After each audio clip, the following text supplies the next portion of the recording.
Good evening and welcome to a new course on systems of linear ordinary differential equations. In this course, I will describe the procedure for diagonalizing the matrix if the matrix is diagonalizable, and then again solve a system of linear ordinary differential equations using the matrix exponential. And in the next course, we'll have another look at the case when the matrix is not diagonalizable. So diagonalizing a matrix means finding a change of basis matrix C and a diagonal matrix D such that our matrix A is equal to CD C inverse. So this means that if we use the matrix C for a change of basis on Rn, then in the new basis, the linear transformation that was represented by A will now be represented by D.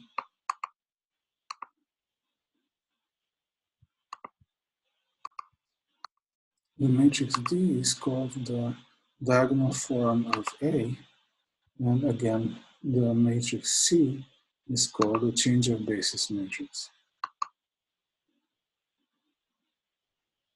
The usual procedure for diagonalizing a matrix consists in finding the eigenvalues and the eigenvectors of the matrix.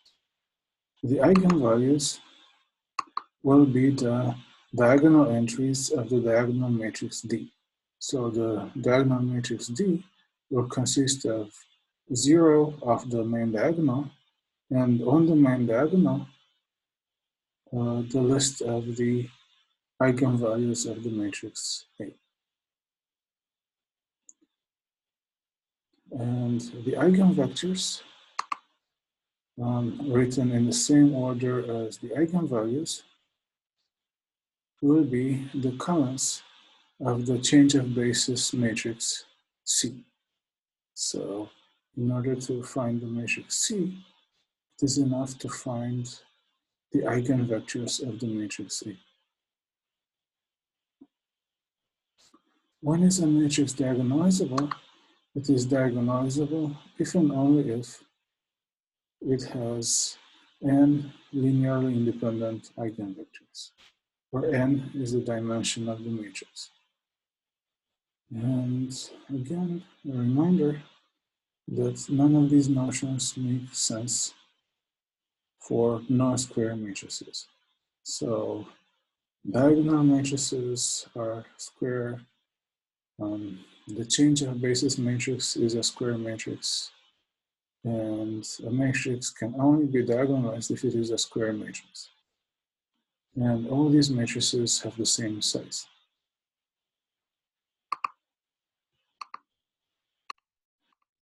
We can find the eigenvalues of a matrix A by solving the equation determinant of lambda times the identity minus A is equal to 0, where A is a square matrix of size n, and the identity is the identity in dimension n. So it's also an n times n square matrix. And the solutions of this equation can be real numbers or complex numbers. This is a polynomial equation, so it is an algebraic equation of degree n if A is a square matrix of size n. The polynomial P of lambda is equal to the determinant of lambda I minus A. So this determinant actually is a polynomial in lambda, has degree n if A has size n. So it says it has the same degree as the size of A. And this polynomial is called the characteristic polynomial of the matrix A.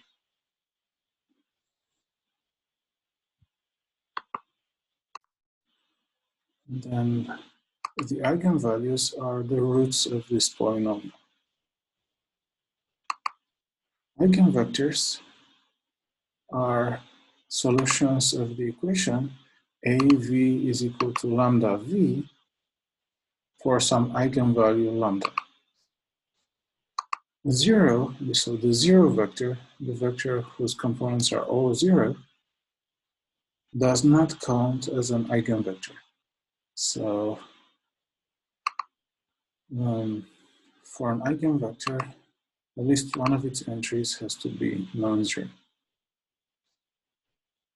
And so lambda is an eigenvalue that we determined at the previous step.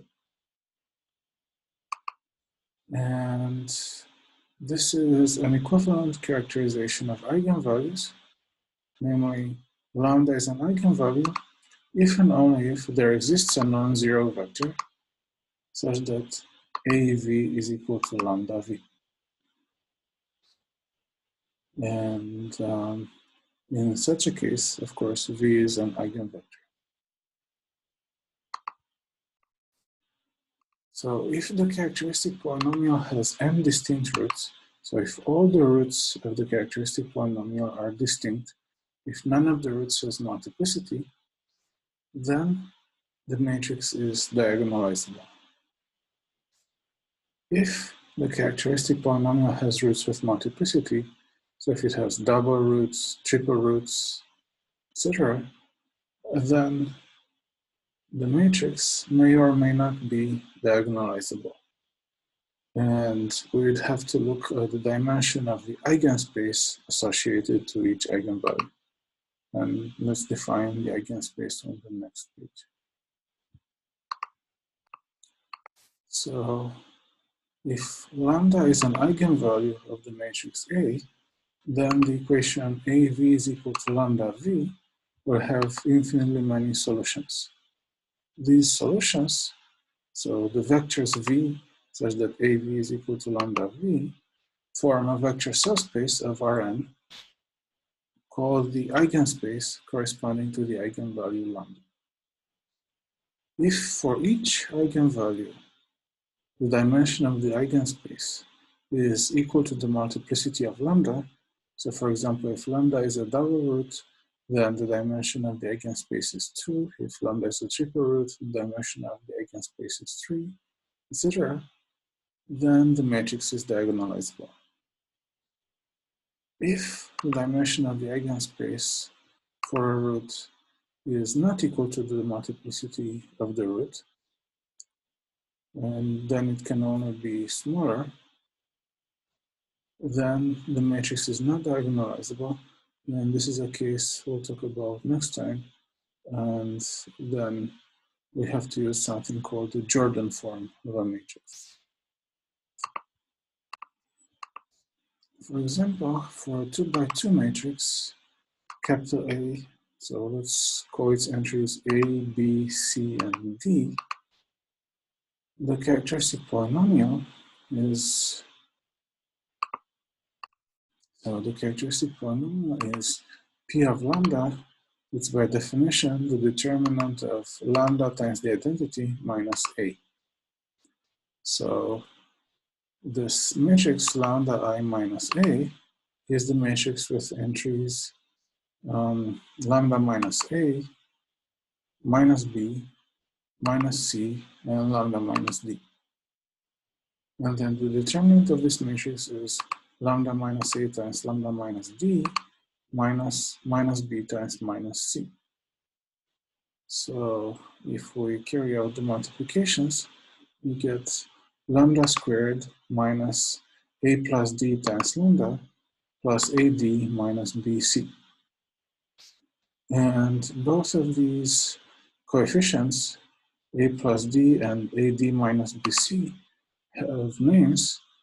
So A plus D is called the trace of the matrix A, and AD minus BC is the determinant of the matrix A. So in general, the trace of a square matrix, so again, all these notions only make sense for square matrices. So the trace of a square matrix is the sum of the entries on the main diagonal. So for example, for a 3 by 3 matrix, it will be a sum of the 3 entries on the main diagonal. And there exist similar formulas for the coefficients of the characteristic polynomial in higher dimensions. So it always starts with lambda to the n, then the next term is always minus the trace of a times lambda to the n minus 1, etc. So there exists such a formula in every dimension. But the one in dimension 2 is particularly simple. Okay, so let's use these formulas to diagonalize the matrix. Capital A is with the entries -1, -4, 3, and 7. So this is a square 2 by 2 matrix, so we can apply our theory to it. Right, so the first step is to find the eigenvalues of A. The characteristic polynomial of A is, so it's going to be lambda squared minus the trace of A times lambda plus the determinant of A. The trace of A is the sum of the entries on the main diagonal, so it's -1 plus 7, so it's 6. The determinant of A is -1 times 7 minus -4 times 3. So the characteristic polynomial is lambda squared minus 6 lambda plus 5, because -1 plus 7 is 6, and -1 times 7 minus -4 times 3 is 5. Okay, so now we need to find the roots of this polynomial. We could use the quadratic formula, or we could factor the polynomial in this case, because the roots are somewhat simple. And we get two distinct roots. Lambda 1 is 1, and lambda 2 is 5. So because we have distinct roots, because none of the roots has multiplicity, this implies that A is diagonalizable. And its diagonal form, so the diagonal matrix D, is the matrix with these two values on the main diagonal. So it's the matrix with entries 1, 0, 0, 5. So again, a diagonal matrix is a matrix that only has non-zero entries, possibly on the main diagonal, and it has zeros everywhere outside the main diagonal. And the diagonal form of a matrix, again, has the eigenvalues of that matrix on the main diagonal. So in this case, it's the diagonal matrix with 1 and 5 on the main diagonal and 0 everywhere else. The diagonal form is not unique because we could have listed the eigenvalues in any order. So we could have put 5 to be the first eigenvalue and 1 to be the second eigenvalue.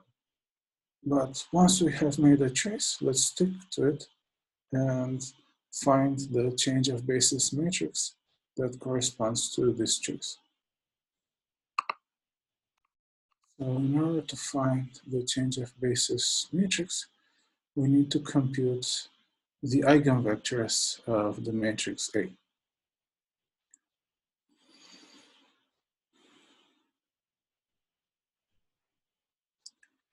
We need two eigenvectors, one for each eigenvalue. Let's start with the eigenvalue lambda 1, which is 1. Then by definition, the corresponding eigenvector will be a solution of the equation AV is equal to lambda 1 V. But lambda 1 is 1, so this means AV is equal to V. Now V is going to be a column vector with two components, with two entries. So let's call them V1 and V2. Then let's set up the equation. So we have the matrix -1, -4, 3, 7 times the column vector V1, V2 is equal to the column vector V1, V2. Right, so carrying out the matrix multiplication, we get -1 times V1 -4 times V2 is the first component, and this is equal to V1 on the other side. And then 3 times V1 plus 7 times V2 is equal to V2 on the other side. So we get a system of two equations with two unknowns, and we have to solve them for V1 and V2. If everything was done right, then the system should have infinitely many solutions. So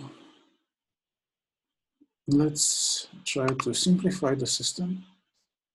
From both equations, we can try to, for example, get V1 as a function of V2.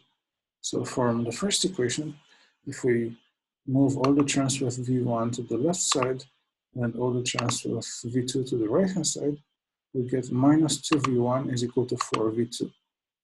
And dividing by -2, this simplifies to V1 is equal to -2V2. What about the second equation? We have 3V1 plus 7V2 is equal to V2.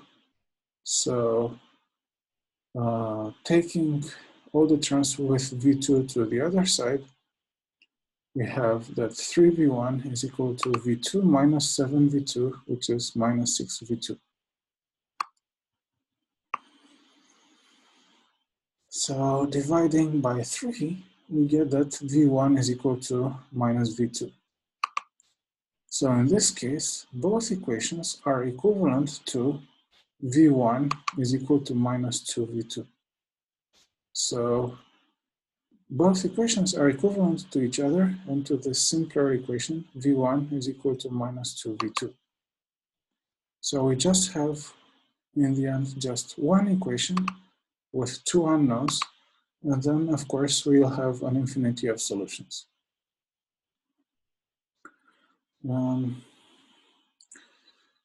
It's best to use the simplest possible choice, which is V1 is equal to minus 2, and V2 is equal to 1. But any choice except for V1 is equal to V2 is equal to 0 is equally good. So we could have chosen, let's say, V1 is equal to 4 and V2 is equal to minus 2.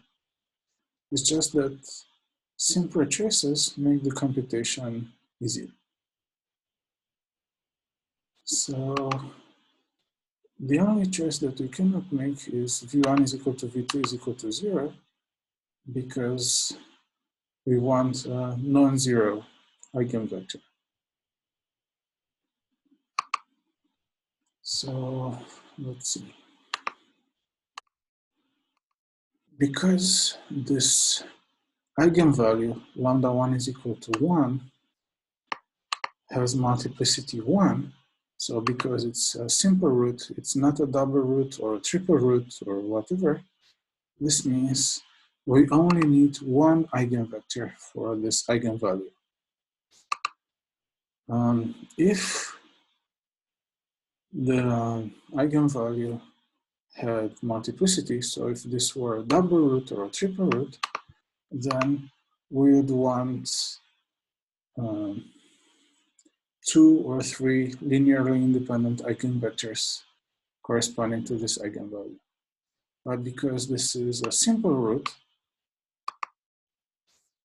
it means we only need one eigenvector, which we have found. So let's keep this vector in mind, the vector with components -2 and 1. Now we do the same for the other eigenvalue. So the other eigenvalue is lambda 2 is equal to 5. And then we want to find an eigenvector, which I denoted by a different letter so that there isn't any confusion. So the eigenvector u is a solution of the equation AU is equal to lambda 2u, which is the same as 5u, because lambda 2 is 5. So u again is a vector with two components. So let those components be u1 and u2. Then we write the equation as the matrix, which is -1, -4, 3, 7, times this vector with components u1 and u2 is equal to, so 5u, which is the vector with components 5u1 and 5u2. So carrying out the matrix multiplication on the left-hand side, we're gonna get -u1 minus 4u2 is equal to 5u1 this time, and 3u1 plus 7u2 is equal to 5u2. So again, if we did everything correctly, then these two equations should be equivalent to each other. In order to see that they are, let's bring them to a simpler form.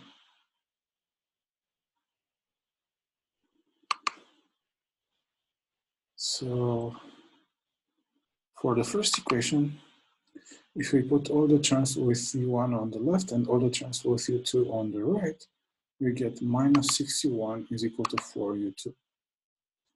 So dividing by -2, we get 3u1 is equal to -2u2. And what about the second equation? If we subtract 7u2 from both sides, we get 3u1 is equal to -2u2. So both equations are equivalent to the simpler equation 3u1 is equal to -2u2. In higher dimensions, this will not necessarily be true. The only thing that is true is that the only thing that's always true is that the system of equations should have infinitely many solutions. So here, because we have one equation with two unknowns, so 3u1 is equal to -2u2, this means it will have infinitely many solutions.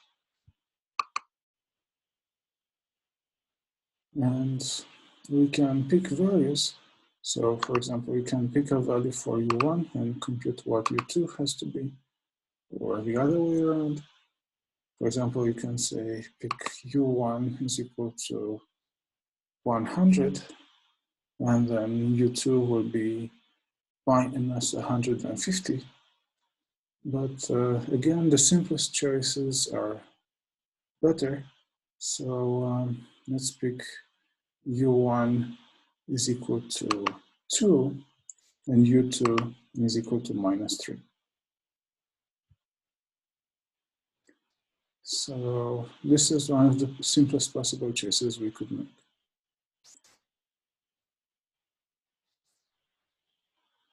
Let's remember this common vector with components 2 and -3. Okay, so now we have an eigenvector for each of the eigenvalues. And then the change of basis matrix will have these eigenvectors as common vectors in the order in which the eigenvalues appear in the diagonal matrix D. So since in the diagonal matrix D, we had 1 and then 5, then In the matrix C, the first column will be the eigenvector corresponding to 1, and the second column will be the eigenvector corresponding to 5. So the first column is -2, 1, and the second column is 2, -3. And so C is the matrix with components, with entries -2, 2, 1, -3. And in order to diagonalize the matrix A, we also need to compute the inverse of C, which is C inverse is 1 over the determinant of C times this matrix with entries D minus B minus C A. So in any case, you can look up the formula. And the determinant of C is -2 times -3 minus 2 times 1. So this is 4. So we have 1/4 of the matrix with components -3, -2, -1, -2. Finally, we get that C inverse is -3/4, -1/2, -1/4, -1/2. So it's the 2 by 2 matrix with these 4 entries. So if everything was correct in our computation, then the matrix A, which has the entries -1, -4, 3, 7, can be written as CD C inverse, where C is the change of basis matrix we have computed. D is the diagonal matrix with entries 1, 0, 0, 5. And C inverse is the inverse of C, which we also computed. And if we know the diagonal form of the matrix A, and if we know the change of basis matrix, then we can compute the matrix exponential. So e to the power at is C times e to the power dt times C inverse.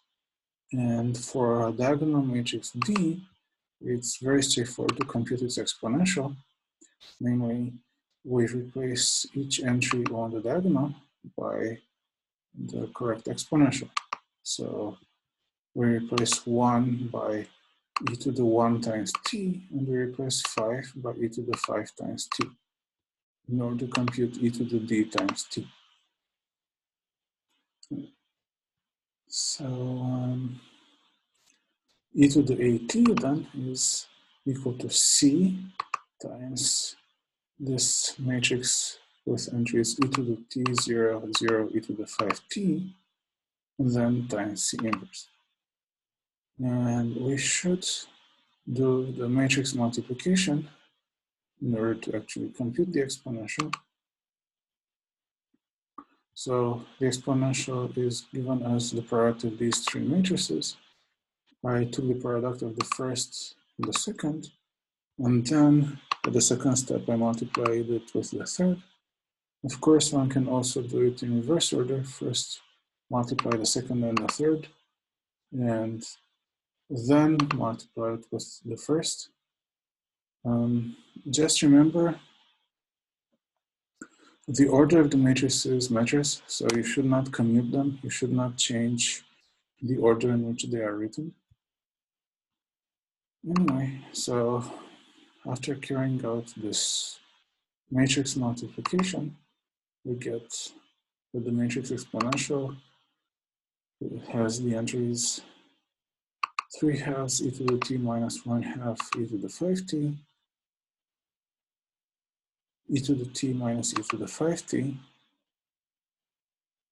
minus 3/4 e to the t plus 3/4 e to the 5t, and minus 1/2 e to the t plus 3/2 e to the 5t. So One way to check for errors in the computation is to give to t the value 0, because e to the 0 should be the identity matrix. So if we plug in t equals 0 in this formula, we should get 1, 0, 0, 1. And you can check that this is really the case. So when we plug in t equals 0, the first entry becomes 3/2 minus 1/2, which is 1. The second entry is 1 minus 1, which is 0. The third entry is minus 3/4 plus 3/4, which is 0 again. And the last entry is minus 1/2 plus 3/2, which is 1 again. So if this computation works out, this is a way to check that the matrix exponential has been correctly computed. Unfortunately, there may still be some other errors that are not detected by this verification, but it's still good to check. So now let's solve an initial value problem using the matrix exponential we have just computed. Let's try to solve the system of linear first order equations. X prime is minus x minus 4y, and y prime is 3x plus 7y. With the initial conditions, x of 0 is 3, and y of 0 is 0. So to solve the system, let's write it in matrix form. Let's form the column vector capital Y of t with components x of t and lowercase y of t, which are the unknown functions. So here, capital Y is the column vector with these two components. And then let capital A be the coefficient matrix of the system with entries -1, -4, 3, and 7. All right? Then the system can be written in matrix form as y prime is equal to capital A times y. And the initial conditions tell us what capital Y is at time 0. So capital Y at time 0 has components x of 0 and lowercase y of 0. So it has components 3 and 0. All right, so then the solution of this equation written in matrix form is capital Y of t is equal to e to the at times capital Y of 0. So this is the solution using the matrix exponential. And again, this is a pretty straightforward formula that is similar to what we use to solve linear first order equations. Except that now it involves the matrix exponential, and matrix exponential can be quite complicated to compute, as we have just seen. Or at least it takes a long time to compute. All right, but we have already done this computation for this problem. We have already computed the matrix exponential e to the at on the previous slides. So then capital Y of t is equal to this matrix exponential times the column vector y of 0, and y of 0 was equal to, so it had the components 3 and 0 from the previous page.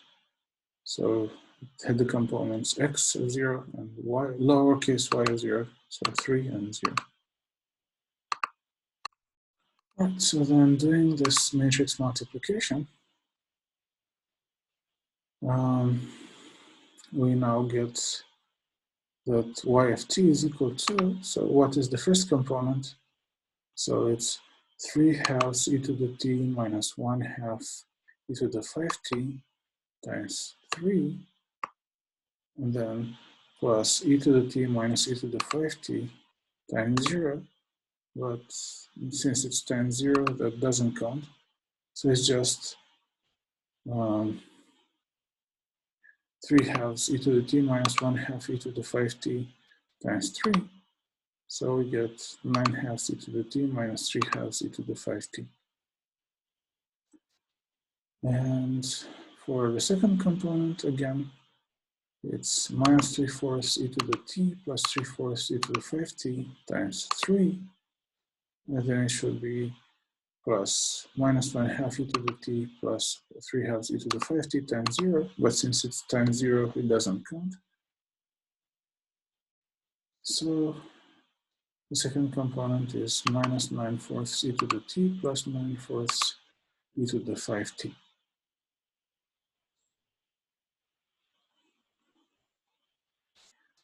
So the solution is, this is already the solution written in vector form, but this vector capital Y has as components the original unknown functions lowercase x and lowercase y. So capital Y has components lowercase x, lowercase y. So the first component of capital Y is x. So x is 9/2 e to the t minus 3/2 e to the 5t. And the second component is lowercase y, which is minus 9/4 e to the t plus 9/4 e to the 5t. And you can check that these functions satisfy the correct initial conditions and solve the system of linear equations. I actually performed this check. So it is a good idea to verify your results at this stage, if you have time. Now let's solve an initial value problem for a system of inhomogeneous equations. So now, in addition to the matrix exponential, we'll also have to do an integration, as you'll see on the next page. So let's consider the system of equations. X prime is minus x minus 4y plus e to the t. Y prime is 3x plus 7y, with the initial conditions x of 0 is equal to 1 and y of 0 is equal to minus 1. So this is a system of two equations with two unknowns. It has constant coefficients, minus 1, minus 4, 3, and 7. And it has a source term, so now it is inhomogeneous. It has the source term e to the t in the first equation. So the source term is nonlinear, but as we have seen before, we don't consider the source term in determining whether an equation is linear or not. So here the coefficients are constant, and the system only involves linear functions of x and y. So this is a linear system of equations with constant coefficients. Now let's write it in matrix form in order to solve it using the matrix exponential. So let capital Y of t be the column vector with components x of t and lowercase y of t.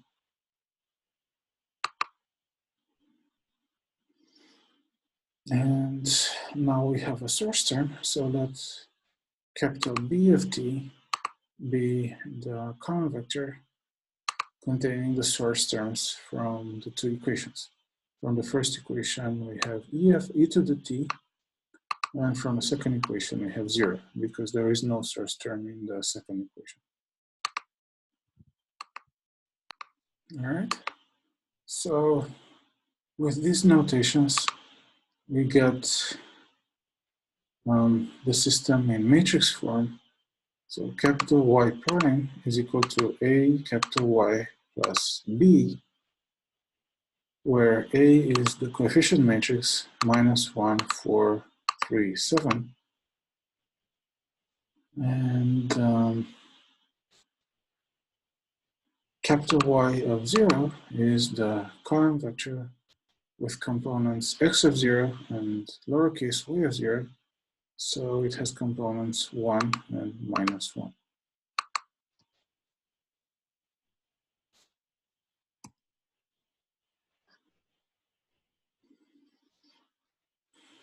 Then the solution can be written using the matrix exponential and an integral like this.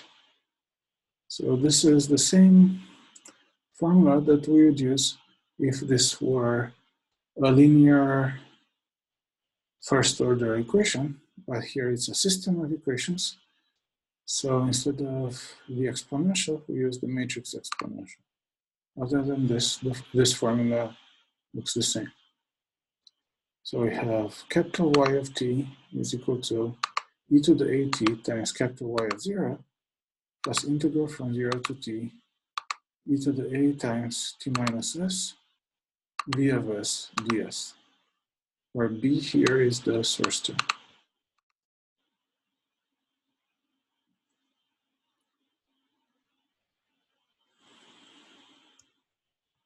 All right. So this solution is the sum of two parts. We have e to the at times y of 0, and then we have the integral. So let's compute the two separately, and then let's add them together. E to the at times y of 0.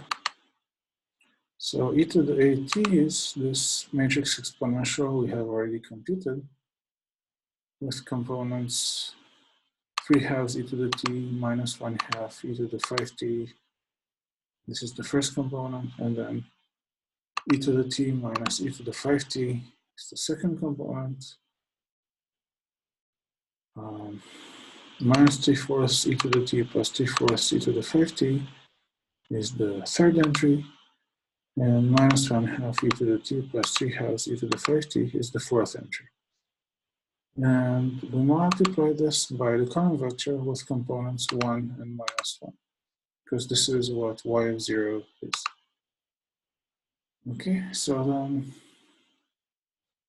carrying out this multiplication, what is the first component? We get 3/2 e to the t minus 1/2 e to the 5t times 1, and then plus e to the t minus e to the 5t times minus 1. And this becomes 1/2 e to the t plus 1/2 e to the 5t.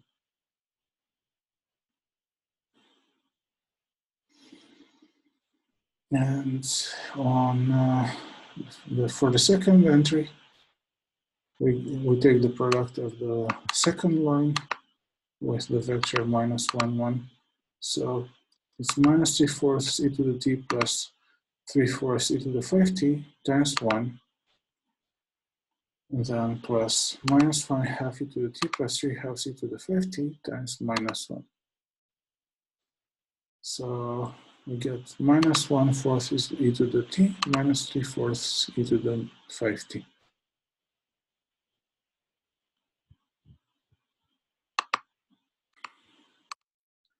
Now let's compute the integral as well. So this is integral from 0 to t of e to the a times t minus s v of s ds.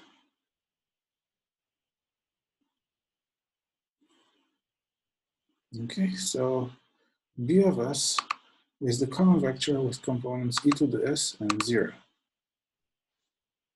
And e to the a times t minus s is this matrix exponential where everywhere instead of t, I put t minus s. Then I carry out the multiplication between this matrix and this column vector, and we get 3/2 e to the t minus s minus 1/2 e to the 5 times t minus s times e to the s, and then it should be plus e to the t minus s minus e to the 5 times t minus s times 0. That's because it's times 0, it doesn't count. So we get 3/2 e to the t minus 1/2 e to the 5 times t minus s times e to the s. So notice that e to the t minus s times e to the s gives e to the t. Right. And for the second component, in the same way, carrying out the multiplication, we get minus 3/4 e to the t plus 3/4 times e to the 5 times t minus s times e to the s. And now we have to integrate this from 0 to t as a function of s. So integrating this column vector with two components means we integrate each component separately, and the result is again a column vector. So we integrate both the first component and we get one result, and the second component and we get a second result. In both of these integrals, the terms that just have e to the t are pretty straightforward to compute, because the integral from 0 to t of e to the t ds is just t e to the t, because in this integral, e to the t is a constant with respect to integration, so then its integral is just the constant times the length of the interval. So the integral of 3/2 e to the t is 3/2 t e to the t. And for the second integral, well, it's not very hard either. It's just the integral of some exponential, and we get whatever we get here, minus 1/2 e to the 5t minus e to the t over 4. And then for the second line, again computing the integral, we get minus 3/4 t e to the t plus 3/4 times e to the 5t minus e to the t over 4. So please compute these integrals if you want and see whether this is correct. I think it is correct. Then finally, the solution is the sum of both of these terms. So we have the sum of two common vectors. One is e to the at y of 0, and the other one is the integral from 0 to t of e to the a times t minus s b of s ds. So here are the two common vectors, which we already computed on previous pages. And we add them up, so component by component. And we get another common vector. So for the first component, we get 1/2 e to the t plus 1/2 e to the 5t plus 3/2 t to the t minus 1/2 times e to the 5t minus e to the t over 4 gives 5/8 e to the t plus 3/8 e to the 5t plus 3/2 times t e to the t. And for the second component, again, we add the second components of the two terms.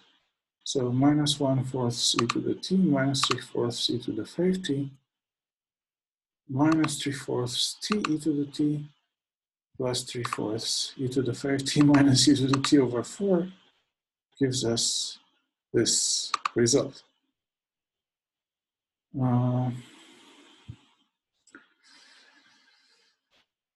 So now the first component of capital Y is the unknown function x of t, and the second component of capital Y is the unknown function y of t.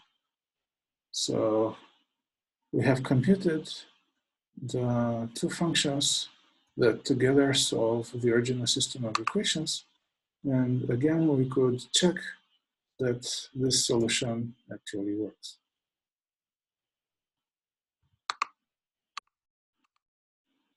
These computations can get quite complicated, so probably I won't ask you to do something quite as complicated as this for the exam. But the point is that by using this matrix exponential, we can solve any system of linear first-order equations with constant coefficients. And next time, we'll see how to compute the matrix exponential in the case when the matrix is not diagonalizable. As I said, in that case, we use something called the Jordan form of the matrix. Thank you for your attention, and see you next time.